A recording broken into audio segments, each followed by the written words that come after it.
So in the last lecture we have started with the coordinate system or curvilinear motion. So curvilinear motion में हमने देखा था कि velocity, position and acceleration of the particle we can study in all the three coordinate systems.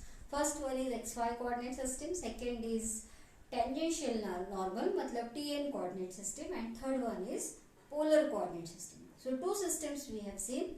Again we will see this. So shortly we will revise. So ये curve है, ये x and y axis है. So position of the particle is denoted by r bar. Okay, position vector r bar having when the particle is at A. So position vector r bar we can show as xi plus yj.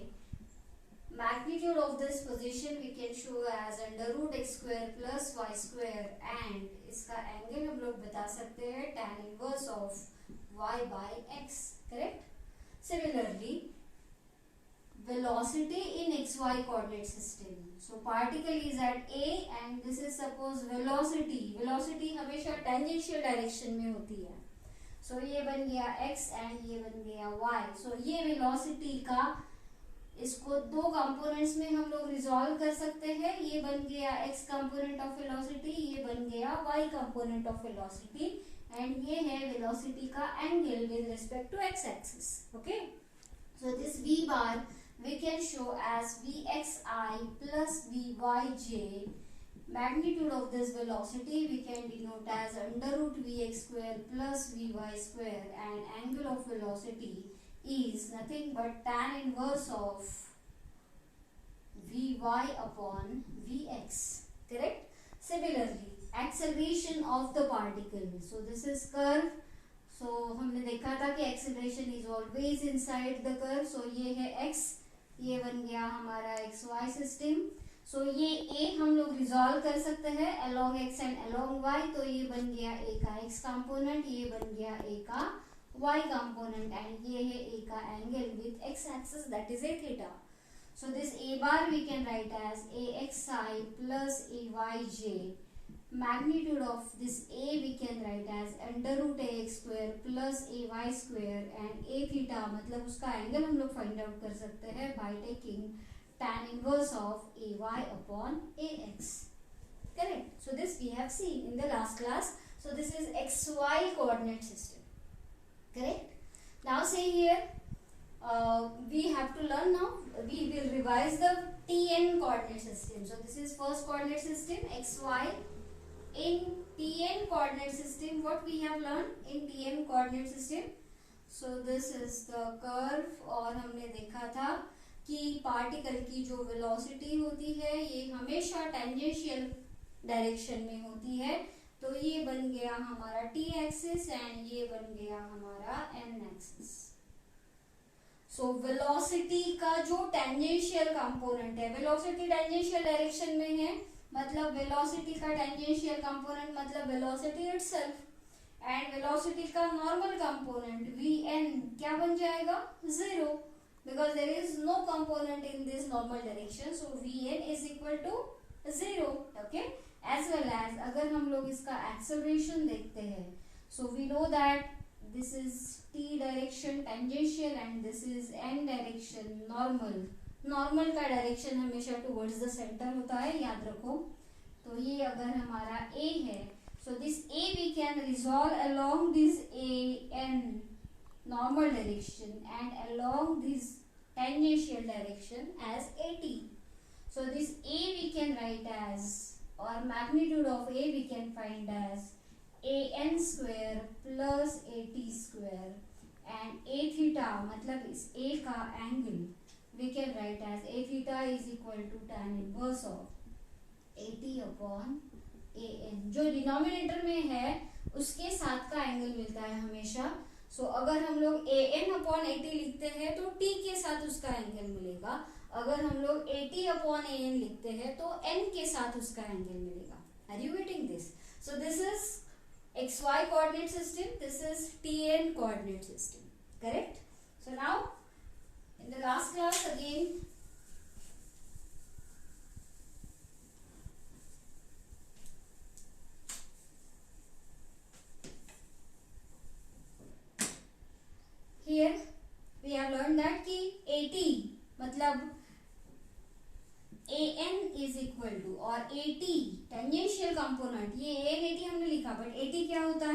सो 80 का मतलब क्या है, 80 means इस direction में 80 है, तो 80 क्या होता है, it is nothing but the rate of change of velocity. Remember velocity is in this direction, so rate of change of velocity is 80 and an क्या होता है, क्या बताया था, so an is equal to v square upon rho. an is v square upon rho, correct. So v मतलब velocity at this point and rho का मतलब क्या है, rho means radius of this curve, radius of this curvature. So rho we can find out by two formulae. इन formulae को आपको याद रखना है. ओके, सो रो के लिए फॉर्मूला मैं दे रही हूँ. सो रो इज इक्वल टू, अगर हमें vx vy पता है, मतलब वेलोसिटी का x कंपोनेंट पता है, वेलोसिटी का y कंपोनेंट पता है, तो आपको ये फॉर्मूला यूज करना है, vx square plus vy square whole raised to 3/2 upon ax vy minus vx ay and that you have to take in mod. mod मतलब ये वेलोसिटी मतलब डिस्टेंस है, so it will be always positive term. सो जो भी answer आएगा उसको positive लिखना है. फॉर्मूला क्या है, V X square plus V Y square raise to 3/2 upon A X V Y minus V X A Y. और इफ अगर ये वेलोसिटी, अगर ये जो velocity V X V Y अगर हमें पता नहीं है, ओके, और इन टर्म्स ऑफ अगर कर्व दिया है आपको कोई y is equal to F of X, ये कर्व दिया है, तो उस कर्व का रेडियस हमें कैसे मिलेगा, अगर ऐसा टर्म है तो rho is equal to 1 plus D Y by D X bracket square, okay, whole raise to 3/2 upon d2y by dx square. Okay, so दोनों फॉर्मूलीज आपको याद रखने हैं रो के लिए. डायरेक्टली रो अगर मिलता है तो ही हम लोग an फाइंड आउट करेंगे, मतलब कर सकते हैं, मतलब एक्सेलरेशन का नॉर्मल कंपोनेंट हमें मिल सकता है. और वो an कैसे फाइंड आउट करना है, by these two formulae. If velocity acceleration is known to us, okay, then use this formula.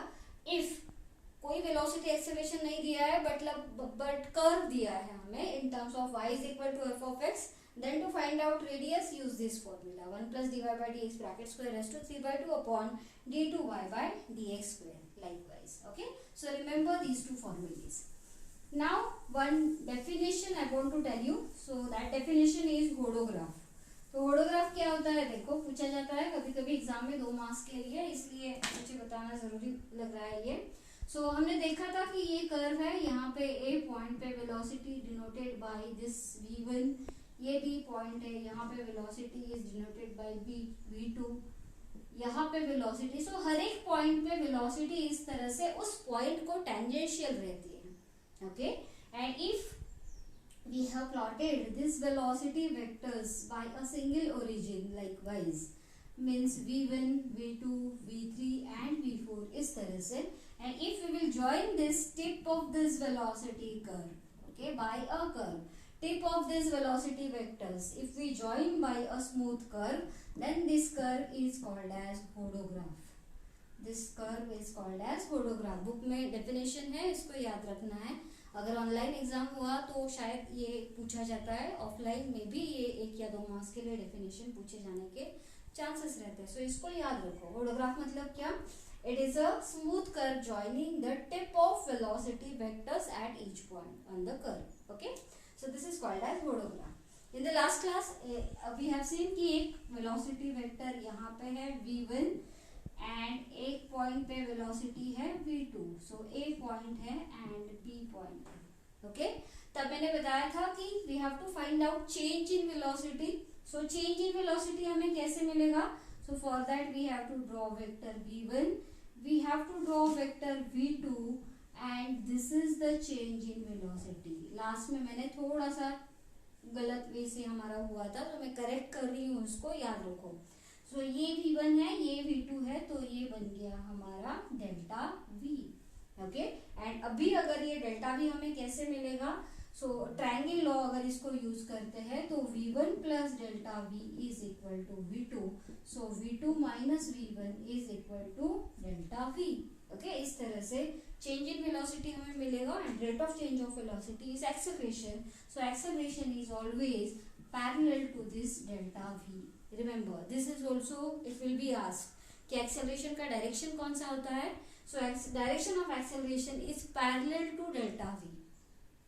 Acceleration is always parallel to change in velocity direction. So delta v का जो direction है, सो इसका जो direction है इसको अगर पैरेलल वेक्टर में यहाँ पे प्लॉट करती हूँ तो ये बन गया हमारा acceleration. So acceleration is always parallel to delta v. This you have to remember. Okay. So now we have to move towards the next coordinate system, and that is polar coordinate system. Okay. इसको हम लोग r theta coordinate system भी बोलते हैं, radial transverse coordinate system भी बोला जाता है, और इसको पोलर कोऑर्डिनेट सिस्टम भी बोला जाता है.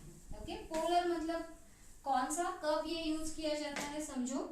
सो अलग अलग पार्ट में हम लोग ये अलग अलग सिस्टम्स यूज करते हैं. सो पोलर मतलब क्या, सपोज ये एक्स वाई एक्सिस है एंड पार्टिकल यहाँ पे इस कर्व पे है, इस पॉइंट पे है, ए पॉइंट पे, having coordinate x and y. Okay. Coordinate की जरूरत नहीं है एक्चुअली. सो इस ए पॉइंट पे है. सो अगर इसको मुझे ट्रैक करना है, अगर मुझे उसका पोजीशन बताना है, तो इस पोजीशन बताने का और एक वे मेरे पास है. कौन सा वे है? So this way is I can show this position by this radial distance. Okay, origin से O point से मुझे इसका डिस्टेंस पता करना है, और वो मैं डिनोट करती हूँ R से. ये R क्या होता है, इसको हम लोग बोलते हैं radial distance, not vector. Remember, in xy coordinate system we have shown this as vector, but this is not vector now. This is a radial distance. जैसे अगर वो यहाँ पे है तो ये रेडियल डिस्टेंस है. अगर ये कर्व ऐसे हो जाता है यहाँ पे, ओके, या फिर कर्व यहाँ पे अगर पार्टिकल जाता है तो ये बन जाएगा उसका radial distance. So radial distance particle के पोजीशन के साथ चेंज हो जाएगा, एज वेल एज उसका पोजीशन उसके साथ में हमें ये भी एक्सप्लेन करना पड़ता है, डिस्क्राइब करना पड़ता है. ये है उसका एंगुलर पोजीशन, मतलब थीटा, और उसको हम लोग बोलते हैं angular position. Okay. So radial distance r and angular position theta के साथ हम लोग इस a को डिस्क्राइब कर सकते हैं. So a can be described with these two points r and theta. So then this coordinate system is called as polar coordinate system. Okay. कब, जब स्पेस में स्पेसशिप्स होते हैं या फिर एयरक्राफ्ट्स होते हैं तो उनका जो पोजीशन हम लोग बताया जाता है हमें, तो वो पोजीशन हम लोग हमेशा इस r एंड थीटा के रिस्पेक्ट में बताते हैं, मतलब हम लोग तब पोलर कोऑर्डिनेट सिस्टम यूज करते हैं. Okay. So now here for this polar coordinate system, see अगर थर्ड अभी एक्सिस में दिखा रही हूँ, सो ये जो एक्सिस है, दिस, ये जो उसका रेडियल डिस्टेंस है, सो रेडियल डिस्टेंस का अगर ये पार्ट अगर मैं एक्सटेंड करती हूँ तो ये जो एक्सिस बन जाता है, ये एक्सिस बन जाता है रेडियल एक्सिस. एंड इसको परपेंडिकुलर जो एक्सिस हम लोग प्लॉट करते हैं वो होता है ट्रांसवर्स. इसको थीटा भी बोलते हैं और इसको r बोलते हैं. So this axis is radial axis and this is transverse axis. So see here again one new coordinate system we have introduced here. This is radial transverse coordinate system. Okay. So अभी हमारा velocity कहाँ पे है? So we know velocity is in this direction, tangential direction. So this v we can resolve along these two direction. इसका component इस direction में क्या हो सकता है, that is v theta. इस वेलोसिटी का इस डायरेक्शन में कंपोनेंट क्या हो सकता है, radial direction. Okay. Then acceleration हमें पता है, कहाँ है acceleration? So acceleration is inside the curve. ये है हमारा a. So this a also we can resolve in these two direction. So a का ये कंपोनेंट हो सकता है a theta, sorry a r, and a का ये कंपोनेंट हो सकता है a theta. मतलब a also again we can resolve along these two directions.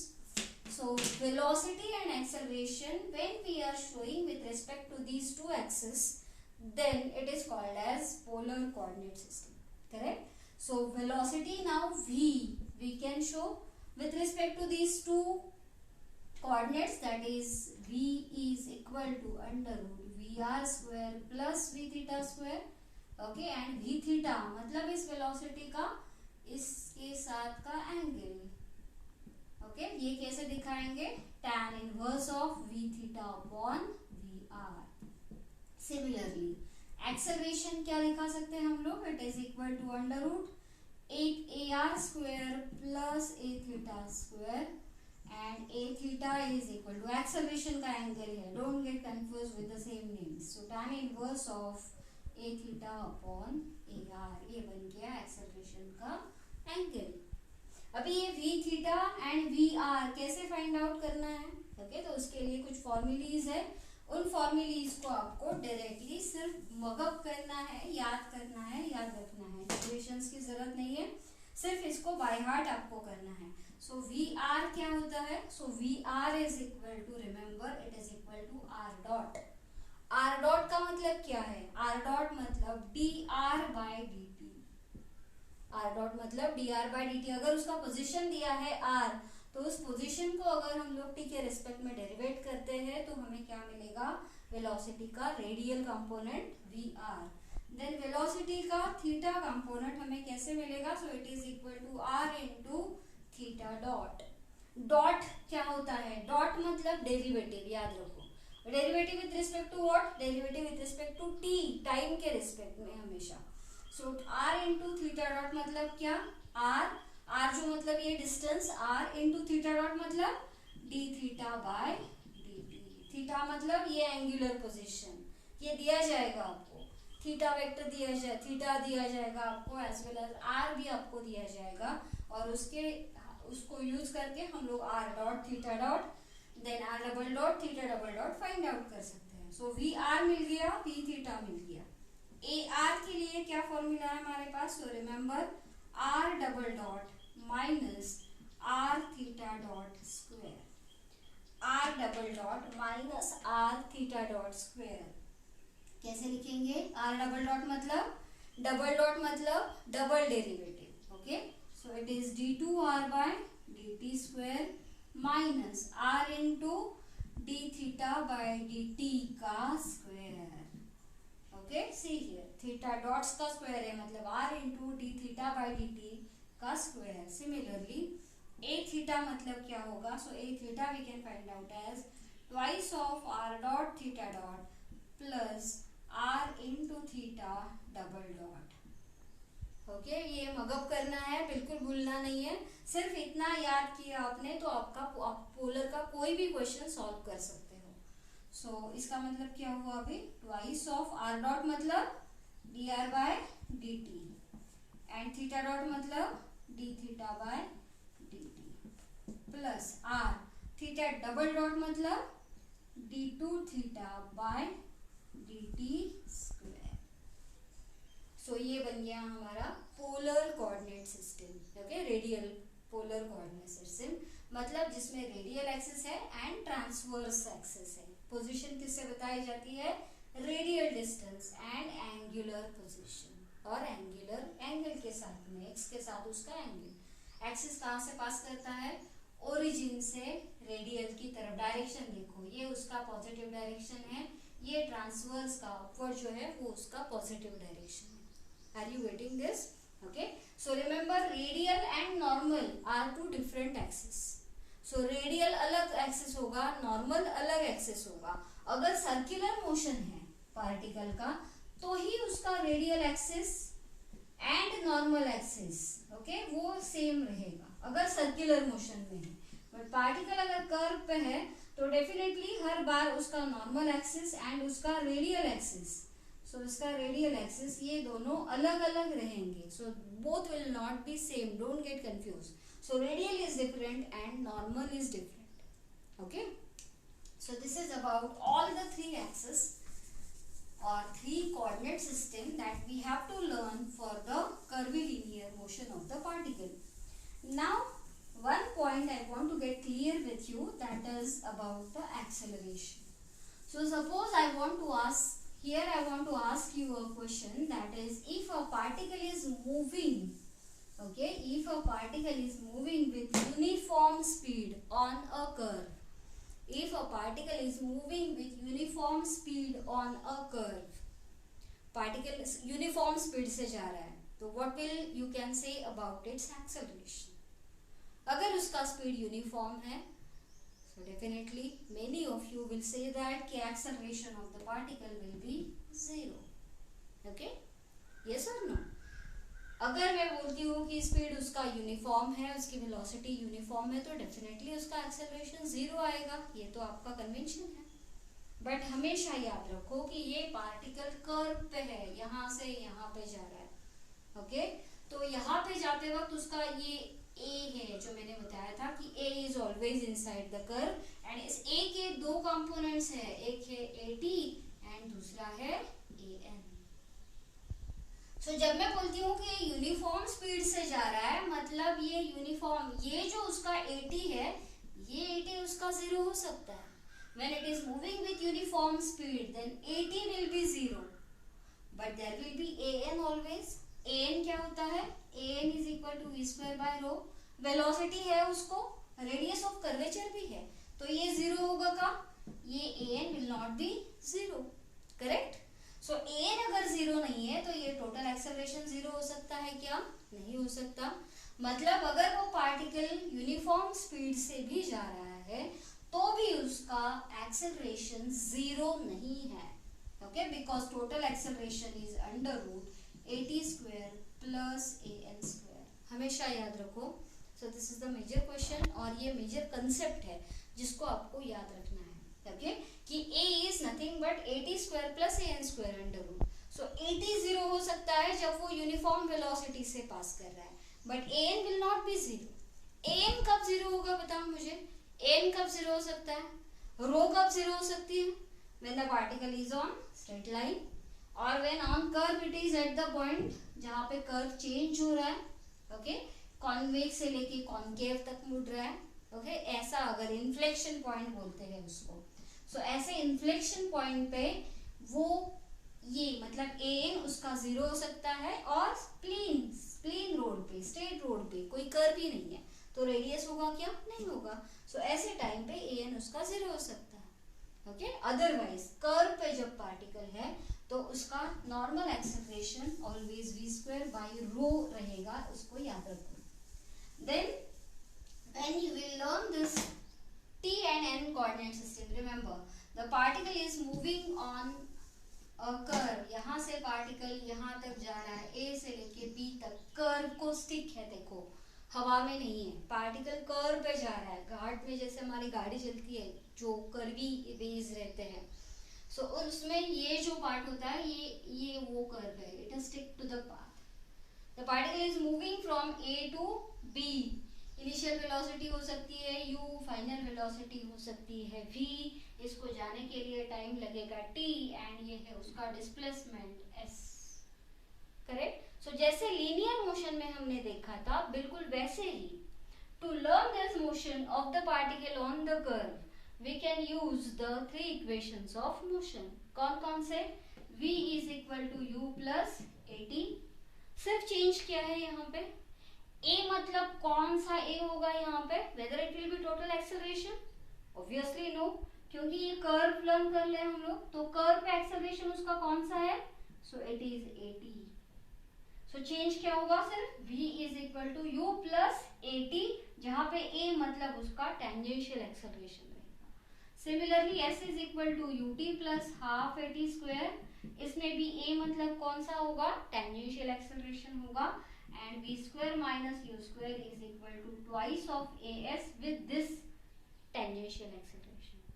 So all the three equations of motion you can use here with this tangential acceleration only, and we can find out the motion after t, मतलब 10 second के बाद वो particle कहाँ पे जाएगा, okay, अगर या फिर आधे घंटे में वो कितना डिस्टेंस ट्रैवल करेगा अगर वो कर्व से पास कर रहा है, अगर उसकी वेलोसिटी इतनी है, इनिशियल इतनी है, फाइनल इतनी है, तो आप उसका टेंजेंशियल एक्सेलरेशन फाइंड आउट करो, ऐसे आपको बोला जाएगा।